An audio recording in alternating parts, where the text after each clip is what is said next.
there is one subject that has gathered consensus among experts we've been interviewing as part of NCFA's ongoing thought leadership series on open banking, it is this need for consumer education about all aspects of open banking, going from, the benefits of open banking to the liabilities, to the security aspect of it, and to privacy. You've mentioned that.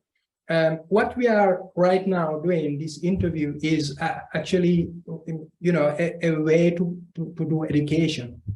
It is educational by nature. But at the end of the day, education is going to be a group effort. Would you like to share your thoughts as to what group or groups should primarily be responsible for making sure that Canadians, consumers, and businesses are not only informed, but educated on an ongoing basis? I think that there's always a disclosure requirement when you change your terms and conditions, any business that does that. So they have to disclose those terms and conditions. Quite often the terms and conditions that you're agreeing to are longer than the novel War and Peace. And the language is not understandable to the average citizen. So plain language, terms and conditions, and very clearly saying this is what we are asking you to agree to is going to be crucial, because most of it comes down to terms and conditions. The activities themselves, as long as you understand where the data is coming from, what's being done with the data, and then how you are supposed to use it to your benefit. To me, that's what people do every day of their lives with new products, with new services. They're constantly looking at those things. So to me, it's about terms and conditions. It's about being very transparent and focused on plain language, far more than we are today, far more than we are today. The other risks of open banking, there are data breach risks and have been in our financial system. They occur.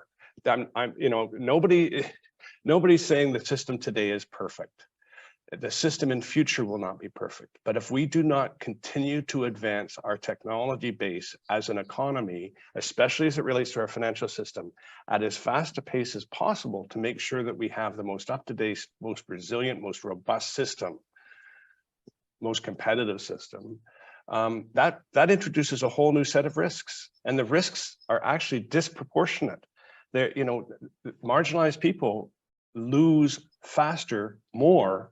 They don't gain, small mistakes in the credit score system can have a huge implication to somebody who's right on the bubble in terms of whether or not they qualify for a mortgage and what the rate they will pay over the next 5 years will be.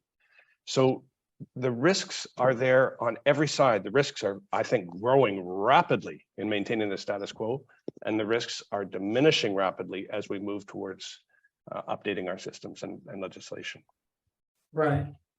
You alluded to this before. The logical step after open banking is open finance, meaning that more data sets will be added to the mix and exposed to third-party providers. Insurance data can be an example of that.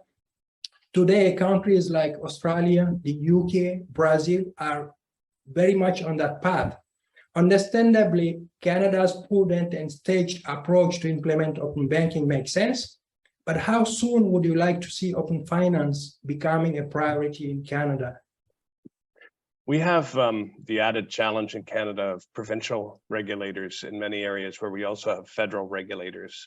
And the moment you moved into the investment field, you're dealing with a lot of provincial regulators and insurance and other areas. So we have got a challenge in Canada, and that we have a lot of different regulators who need to come to the table quite often.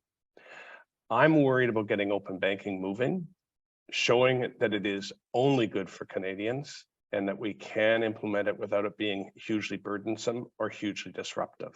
It's opportunity creating for everybody as far as I'm concerned. The need for us to move then down the road, whether it's digital health, open finance, in any number of ways, is urgent, period. Every different organization, the Ontario Securities Commission, the Nova Scotia Securities Commission, all need to be working and saying, how do we feed into this change? But I'm not wanting to take my eye off the ball right now because we still have not seen an implementation of payments modernization. We still have not seen an implementation of digital identity as a national trusted framework. And we still have not seen the implementation of open banking. So those three, for me, they're a foundation for moving forward on all these other fronts. And I want to keep my eye on that ball.